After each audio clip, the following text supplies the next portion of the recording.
What if your team's greatest asset isn't productivity, but its well being? Welcome back to Business Excellence for Managers podcast.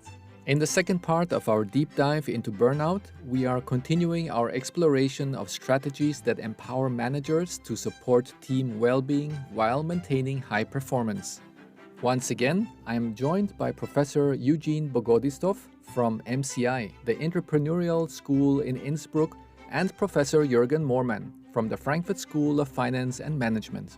Professor Bogodistov, with his extensive background in strategic management, burnout research, and employee resilience, brings insights into how leaders can design workplaces that prevent burnout.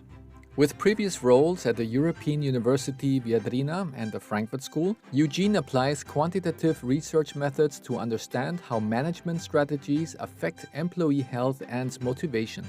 Professor Moormann's expertise lies in process and bank management, with a focus on creating human-centered work processes.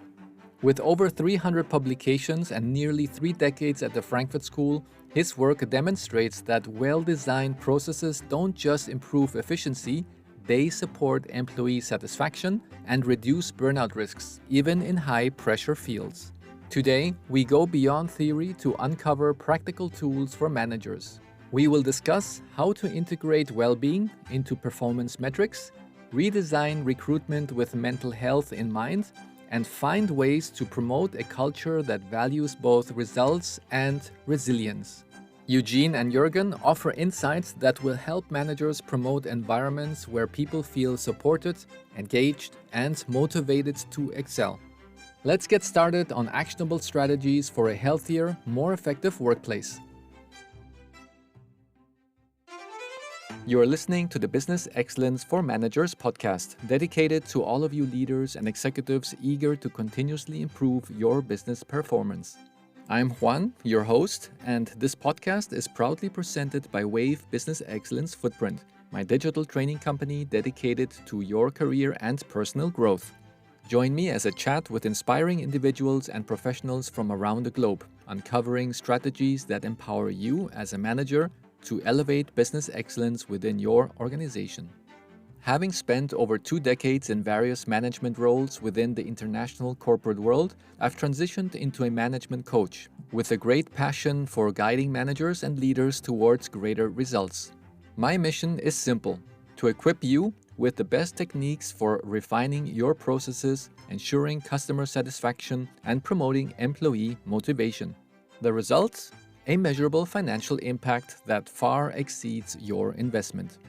So join me on this exciting journey of continuous improvement for your organizational culture. I'm thrilled to have you on board. Do the job resources have to outweigh job demands? It is a very good question. Actually, it is a very complex question, by the way, because usually if we think about the process manager, those students whom we educate, then usually the resources have to be outweighed with the demand. So the supply demand should be outweighed.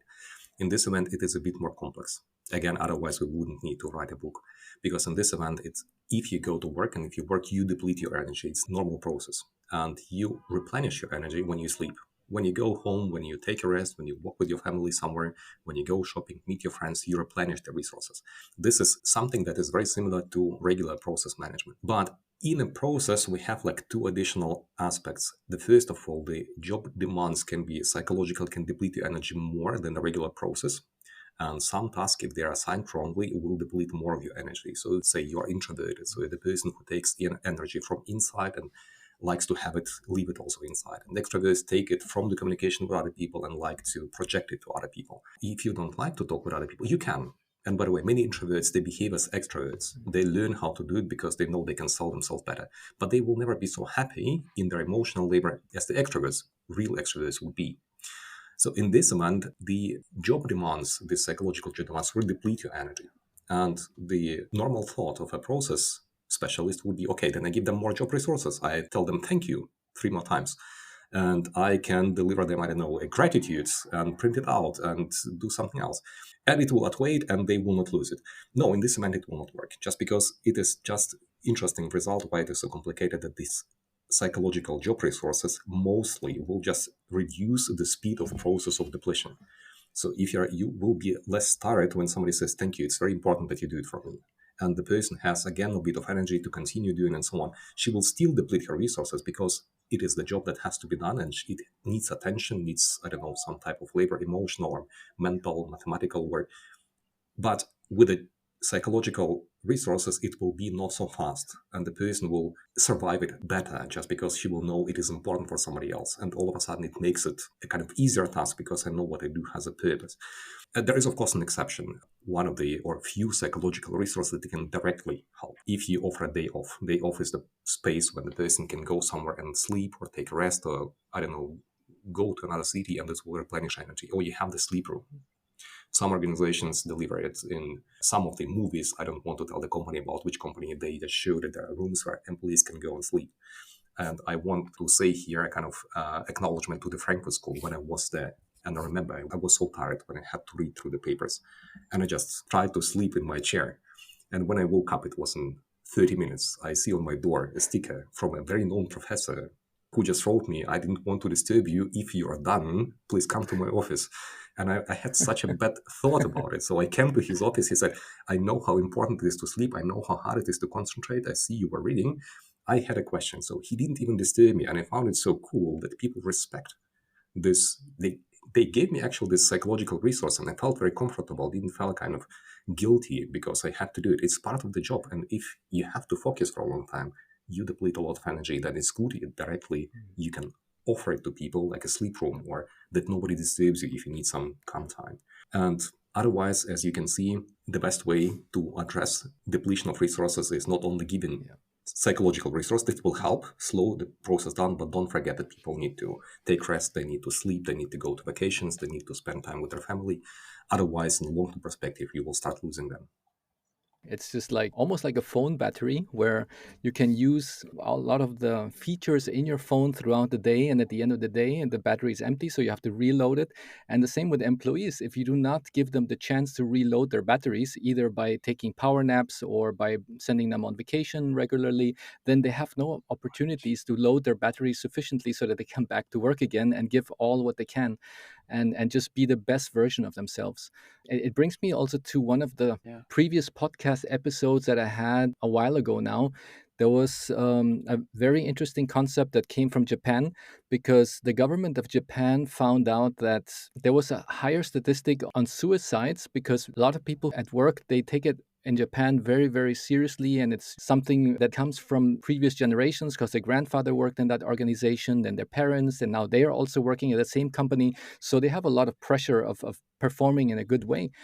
The government has seen that the way how the Japanese work with their mindset, it's so intense that they're not happy with their life and many suicides. So therefore, the government said, let's come up with an initiative. And they were trying out various things. And one of them was called Shirin-Yoku, which is a Japanese word that stands for forest bathing. And they gave then the opportunity for people who go to work, doesn't matter in which branch, in which sector, everybody who has a job, they get to have the opportunity to be picked up by a bus that's being paid by the government. And the bus brings you to a forest, and you can spend a day in the forest with a forest guide. And this guide will explain you about nature. Then they were able to look at the statistics a year later if that had any influence on the number of people who are either in burnout or in suicide rates, and it definitely went down. So since then, the Japanese government, they have implemented that as a standard procedure to have Shirin-Yoku for the people who work.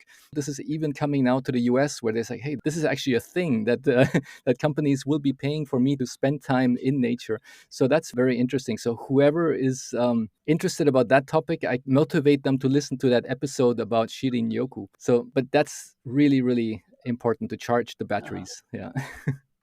And how can we incorporate psychological indicators in the regular key performance indicators of a company? Oh, that's a good question.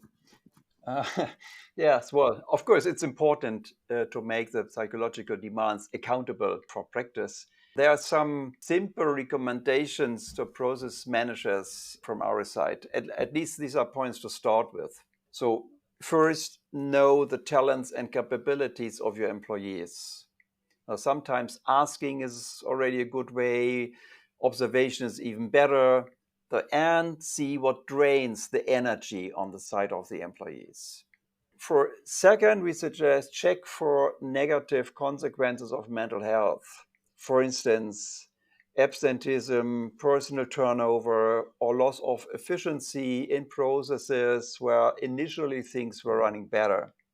And third, count these new, well, we can call them defects, like we know from Six Sigma. Let's call them defects and address them using Lean Six Sigma tools or other process management tools, like we suggest in our book. Very nice. Very nice. I even remember we had once a client, they had their dashboard with their team, and there was one part where they would always come together once a day and they would speak about the different KPIs, that how things are running throughout the day. And one of them was just like a mood barometer. Yes. So Yeah, it's yeah. exactly the direction. Yeah. Okay, that's really good, and that really worked fantastically, because then the employees, they would just put a dot, where are they at the moment in this mood barometer, and then the manager could just look and say, hey, look at that, how many data points are like super low today? I'll say, hey, what's happening today? Is there anything that I don't know about? So like this, we can get more into conversation about how can I support my employees to have a higher, I would say, happiness level, or perhaps just a better mood at work. Yeah. So Yeah, that's interesting. Yeah, cool. that's really good that we spoke about the KPIs, because I know that a lot of managers, they are very number centric. So they want to know, how do I make this measurable, and how can I promote well-being to top management? Why should they care? And what if top managers are used to their regular key performance indicators and not other types of indicators as we just spoke about today? So, I mean, if you want to talk to top managers, you have to know it's a very hard task. They not only they have not so much time, and they try to be very savvy regarding what they do. They have few minutes. That's why you have to be very short. But don't forget about another thing. They also suffer from these issues. They may be more resistant, because if you manage to become a top manager, probably you have a stronger, let's say, the higher capacity of the resource that you can spend. But still, they know that it is an issue, and they also have a good intuition. They know their companies, and they know when things are going not so well. Whether they're ready to hear it is another question. But in order to let them hear you, take this alternatively calculated efficiency and effectiveness matrices. Show them what happens within an organization, and say, here is the efficiency metric that we have. Usually have several of them. For instance, how fast you develop something, but why not attaching a second one and showing that actually, if we do it in this way, then we lose about 2-3 people a month.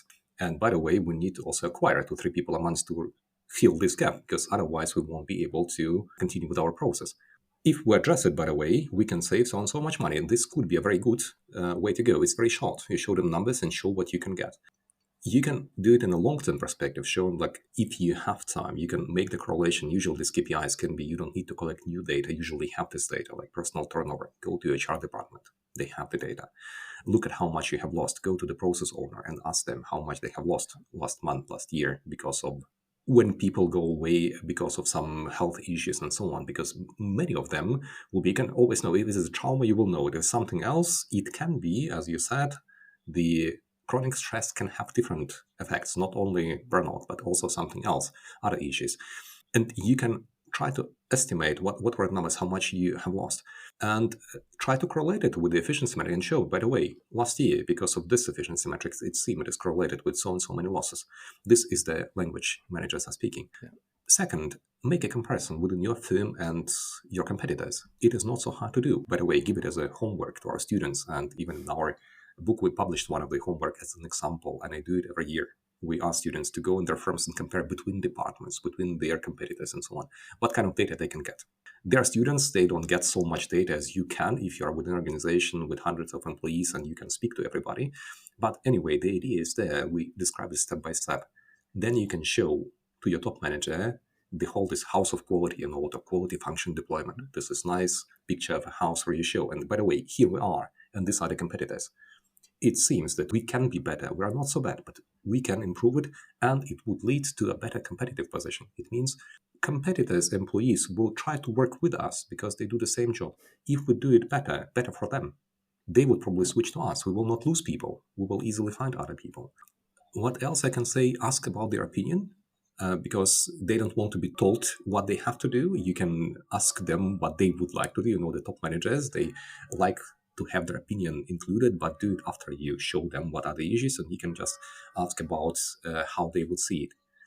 And finally, in the book, we wrote a whole chapter about the organizational level capability to withstand burnout. And organizational capabilities is the language of top managers. That's why probably the last chapter would help you explain managers what actually happening, what is happening with an organization. They have a kind of broader view.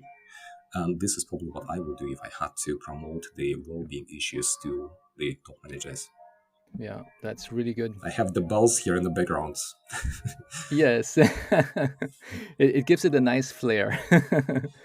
Yeah, so I would say one of the other metrics that I know is very important for one of the managers who I met a couple years back was the attrition rate, to see how often people come and go in a specific department in the organization. So we were able to measure that in hard savings. So they said, okay, if there's an employee who was put too much under stress, or was the right person put in the wrong position, perhaps, yeah, so it's a person who is not doing the job they should have been doing, they should have done maybe something else in the organization. So whatever cost for them to leave the company, that will cost the company how much money. So this we started calculating in a project. We did this together with the HR department to figure out, well, if any person leaves the company, we need to calculate how much does it cost to get again the headhunters to search for a new person to fill in that position. Then how many interviews do we need to do? How many times do we need to coordinate with other managers internally in order to agree if that's the right person? Then we get the person. Then how much efforts do we need from IT to get the hardware, the software, everything set up until the person starts on day number one? Then how long do we need to get the person on board, yeah, through the onboarding, and to get them really at that point until we had the other person who left the companies. So we came up with a calculation. It was always around 100,000 euros that the company would lose every time an employee would decide to leave the company because they were unhappy because of some reason. Wow. We were telling the managers, look, this is what came out from our project calculation with HR department, and we have so many people involved that we are really spending 100,000 euros every time we're not able to maintain somebody happy in our company. So that was definitely a big eye opener, where they say, okay, these are hard savings that we could think about. What are the reasons that people are leaving, and what can we do to improve that situation? So thanks for highlighting that point. And next question is, how can the listeners of this podcast assess actionable advice if they're nearing burnout, or if they're already perhaps experiencing some type of burnout? That's something for Eugene. Yeah, so I think that we have to mention that neither Juergen nor I are the psychologists. So we do research in the field of business psychology, partly, but mostly in the field of process manager. If there is something like an issue, you assume it is burnout, you have to talk to a specialist. Don't go to a psychologist. There are plenty of people who are trained to deal with burnout, and they can help you. Our book cannot help you because of two reasons. First of all, if you are already there, we don't give any advice on how to get out of it. Just because we try to help develop processes that will not lead employees or managers into the state of burnout. But if you're already there, you have to talk to really a specialist, the one who knows how to do it. And the second reason why it will not help you, just because if we are in the state of burnout, and I used to be there, luckily many years ago, it was not so long, but I was there, and I remember this time when whatever was said, I perceived as something very negative. Whatever idea came, I just knew, again, it will not work. Oh, we never succeeded in this one. The same thing that I had about half a year before that, and I was happy about it. New thriving ideas, what we can do, being motivated. So it was really important. But there's one thing that we can do. Actually, what we would recommend, not you, but maybe your manager, or if you are a manager and you observe that your employees are in the state of burnout or approximating it, it is very important to change something, to give them a feeling that something will change. Imagine the situation, or remember what Einstein said, that insanity is doing the same thing over and over again and expecting different results. It is, imagine that you have the process that really is depleting people's energy. There are such processes, each organization, and there are hard works. Imagine that this person goes away because of health issues and the physician prescribed her or him back pains for 2 weeks. You can go into the sickness leave. The person is in this at home, trying to recover, replenish the energy, and he or she knows that in 2 weeks I go back to the same situation. So probably I will get into burnout even earlier and I will get there again. So this will completely demotivate the person. And the time for replenishment will be longer because the same thing, if you don't like something, you are not doing it. And in this event, if you don't like being recovered, because then you have to go back to something that brought you into this state. Or you will just leave organization and say, okay, 2 weeks then, and we observed many such situations when people after burnout, they don't go back to this organization, go somewhere else. But what you can do as a manager, or maybe as an employee, as a sign for maybe a friend of you, colleague of you who works with you, that something is going to change. And this can give a hope that if I come back after I get out from the state of burnout, I will discover something that may not lead me to the same state. It may become better. So you need to give a kind of state of hope that things will become better. And if you show that you address actually the issues at core, so not just introducing something, I don't know, the new slogan on the wall, that let's put all employees in the middle and nothing happens. But actually, if you do something and people see it, even though at that moment they may be very negative about it, as I told you, in the student of burnout, you're negative about everything, it can give a hope that they will recover faster and they will come back to your firm and not go away. Yeah. Time for a quick break to mention that the sponsor of this podcast is Wave Business Excellence Footprint, a digital training company deeply committed to your career development, personal growth, and the well-being of our precious planet. Dive into a wealth of knowledge with over 20 courses available on our website, www.wave-bef.com. Tailored for both managers and employees aspiring to become tomorrow's leaders. A lot of people say, how can I fix things when something doesn't go right? But it's actually even better to prevent things from ever happening. That's now my next question. Yeah. So for all the managers out there who are listening to this podcast episode, how can they help their employees to even prevent getting close to have mental health issues? There are many things that you can do, but I think we should make it also a bit fun. And there is one exercise that we describe in our book. It was not developed by us. I heard it from somewhere, and Juergen heard it from somewhere. So we just remember that there is something like this. And the exercise is called Let's Make It Worse. But it works best with somebody whom you know well and who is important to you. So if you want to understand what makes the person deplete its energy, let's play the game. Let's make it worse. Let's take somebody whom you know and say, what actually shall I do if I would be a kind of have a lot of power, if I would be the top manager or even God? What would I do to make this person get into burnout and quickly? And I have a lot of colleagues whom I like, respect, and so on. And I thought about what could lead, let's say, one of my colleagues into the state of burnout quickly. And I thought, okay, let's make few more supervisions of bachelor thesis and master thesis and assign the students who, there are students, some people just write it quietly and some students write every day with a question, what shall I do and how proceed? Let's take on with these students. And let's don't give an opportunity to go into vacation because, there are some times when the employer asks you not to go on vacation because it's important, something is going to happen. So let's put exactly this time and say that she is not allowed or he is not allowed to go into vacation the next 2 weeks. And then let's add to it some calls with the United States that have to happen at night. And actually, let's say the last bullet would be just to come from the manager and say that whatever she does is not important, whatever he does is not important. So let's take away this acknowledgement. And I'm pretty sure within 2 weeks, I'll get this person to the state of burnout. And this exercise gives you you see it's a kind of negative, but it gives you an understanding what is important for this person. Remember, the intuition is always helpful. I know the person very well, and I know that for him or for her, this overloading with stupid tasks is one of the most demanding things. This answering students' emails, especially those that come every day. So there are clever emails from students that you like answering, but these are those that deplete his or her energy in the fastest way. Then this acknowledgement is very important to him or to her. So if I lack this acknowledgement, so I know acknowledgement, what are the issues, monotony of the work, interesting, inspiring work. Communication with students or communication with other people is something that's demanding. And I know already 4 key factors that will harm this person. And now as a manager, I know what to address. Yeah. And this kind of simple task is funny. It sounds like negative, but if you try it, you will all of a sudden notice about this person and the tasks. That is so fantastic. And it's definitely an eye opener because then me doing this type of activity or this exercise, I'll realize like, oh my God, I'm actually doing that. I'm sending them messages at 11 o'clock at night. Maybe I should Yeah, stop doing this. Yeah. Yeah. exactly. That's so good. So I really like that example. So do you have maybe for another teaser from your book, what are further steps that one could do to avoid mental health issues and burnout? So there are many things that you can do, and of course, first of all, you need to notice what are the job demands and job resources within your processes. And in our book, we provide information about some simple tools. Some of them are developed by our students. We always acknowledge the students, so no worries, and their names are there, about how to understand that people feel not so well. And they do it in a very funny, creative way. And we thought just an inspiration, but you will find many other ways how you can discover it.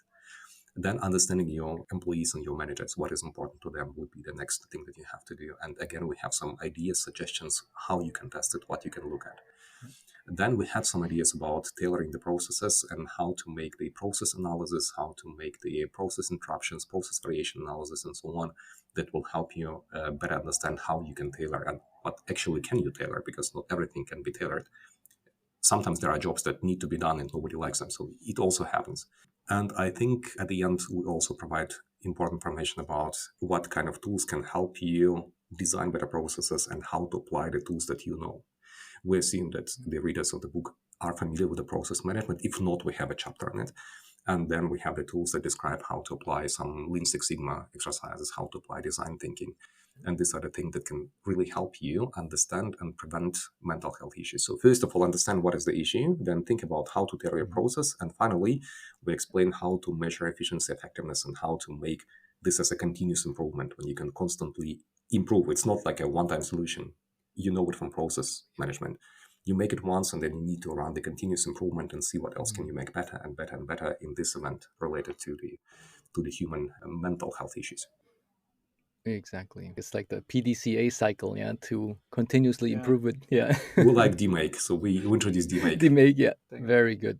So I think that will be a lot of concrete steps that one can learn from the book. And I can encourage anybody who would like to learn more to take a deeper look and to see what could be applicable for your organization. Now that we're getting closer to the end of our conversation for today, I have one question that I like to ask all of my guests. And therefore, I would like to ask you, what is your definition of happiness? Oh, well, that's a broad term, Juan. But for me, this includes healthiness plus satisfaction and joy in both work environment and private life. So if we relate the happiness to the workplace, I would say in general, it's the match between job demands and job resources. And I would see this on two levels. On the design level, that means having a meaningful organizational structure, having business processes that do not distract from actual work. That means avoiding bureaucracy and bottlenecks and so on. But also on the human level, having supportive superiors, have recognition, and having a cooperative team and subordinates. So if you look at both of these levels, this makes a sustainable, efficient, and hopefully simultaneously comfortable and happy workplaces. Yeah, fantastic. For me, it would be a very short feeling of purpose, feeling of being needed and doing something useful and also doing something that you like. Again, it can be very individual, but I can speak for myself. If I have the feeling of purpose, I'm happy in my workplace. If I see that my work is not needed, I'm unhappy in my workplace. Yeah, you need to feel as a person that you are bringing some type of value.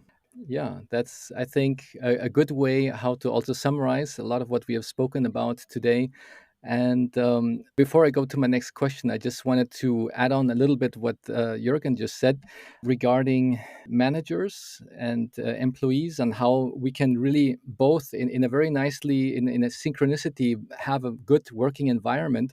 And one of the things that I sometimes saw that a lot of organizations do is they have to rethink if it's the right way of doing things. But when they promote somebody from a team to become a manager, they usually look at who was the highest performer from the team. Yeah, so whoever was doing the work the best becomes the manager of the team or the team leader. Yeah, and then suddenly this person becomes a team leader, and the person themselves, they're not happy in that management position because they never learned how to manage a team.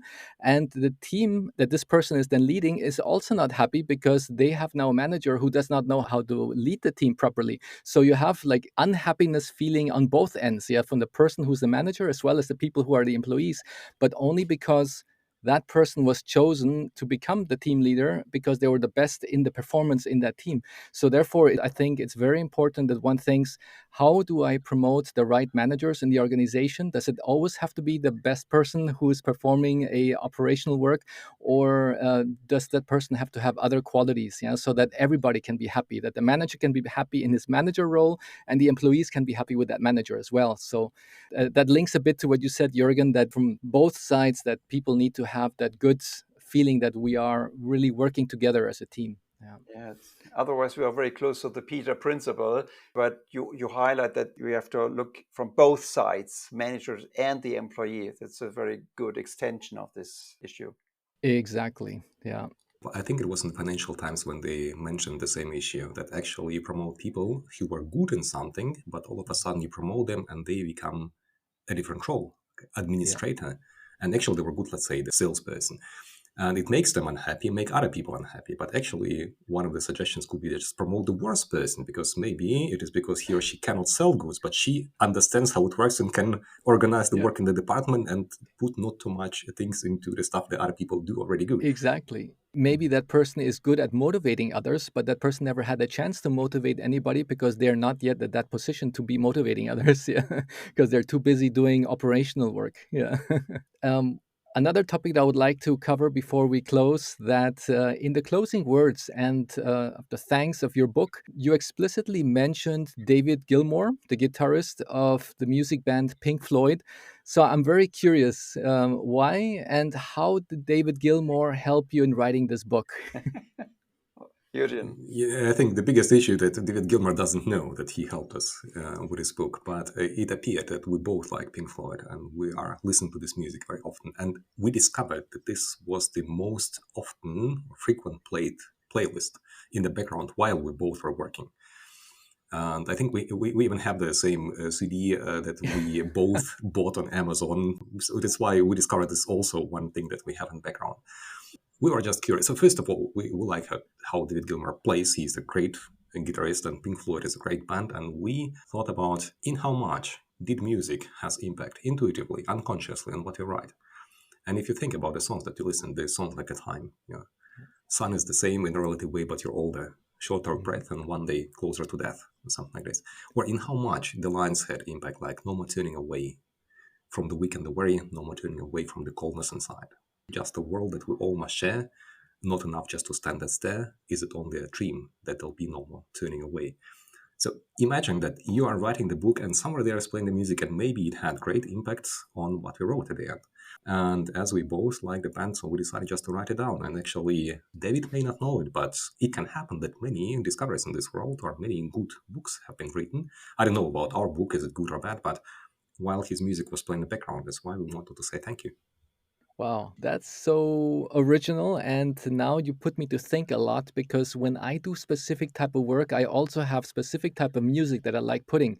And also depending on the mood, if you're training, I do have some type of music that I listen when I'm training. I do have a specific type of music that I listen to when I'm creating an offer for the client. And I do have a different type of music when I'm working on a specific task. So it really puts me to think, what type of music am I listening the most frequent? What type of songs are also like just playing in the background that is helping me to focus on my work? Yeah, so that is really good. Thanks for sharing that. Fantastic. Is there anything else that any of you would like to add before we close our conversation for today? Well, thank you very much, Juan. I think everything is fine with a long conversation now. I just want to emphasize that this interview is genuine. It's not produced by Google's Notebook LM. So, real people, real opinions. Exactly. Yes. And I think that's also going to be a niche where you have real people and real opinions and real things happening and exchanges and conversations that are not being produced by AI. And I think that will be at some point of time again in. Yeah. So, yeah, at the moment, we're just going through many people through this craze. Yeah. With social media and everything is being created artificially. And so, therefore, there will be a time there, I think, that we will need to place again more the human touch, Yeah. especially to business. Yeah, if you try to contact the business today, you call their hotline and all you get is some kind of computer, and then you got to say 1, 2, 4, 8, yeah, until you get to where you want to get. Yeah, Yeah, and then exactly. you're like, okay, I prefer to speak with a real person and not to try to navigate through this jungle of computerized world in my phone. So, okay, very good. Is there any way that my listeners, if they're really interested about this topic and about your book, that they can either contact you, or where can they also purchase your book? So I think you can contact us. You can find our information on the website. It's openly available. We're both professors at university, so you can find our email online. If there is a question, you can drop us a message, and if we can answer your question, we'll respond. If you want to buy a book, the book has been published by Palgrave Macmillan, which is part of Springer. So just go to Springer, search for the book, you'll find it. You can find it on Amazon International, Amazon UK, Amazon Germany. So in Austria, you can find a book. And what we would kindly ask you to do is go to a local store and ask them for this book. They will order it for you. Not only you will visit and support your local store. Yes, you will pay €2 more, but support these people. But they will order it and somebody else will see it on the shelf. And if it is on Amazon, there are many books and nobody will search for it. But some people still go to bookstores. If they see it on the shelves, it might help other people. Don't expect too much. I mean, it is the first book. We as always make mistakes, and now we think about what else we could have written more explicitly, what else we should have written less explicitly, and so on. We have new ideas.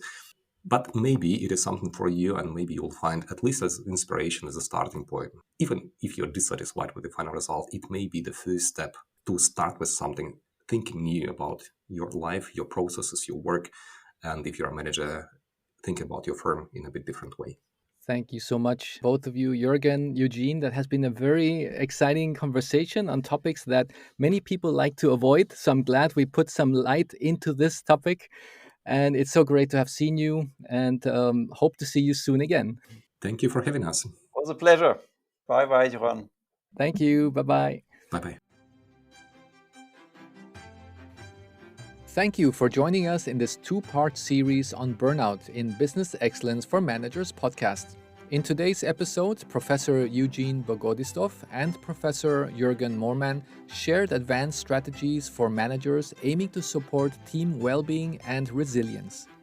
Their insights on integrating mental health metrics into performance reviews, recruiting for mental health, and redesigning processes highlighted the essential role of management in creating balanced workplaces.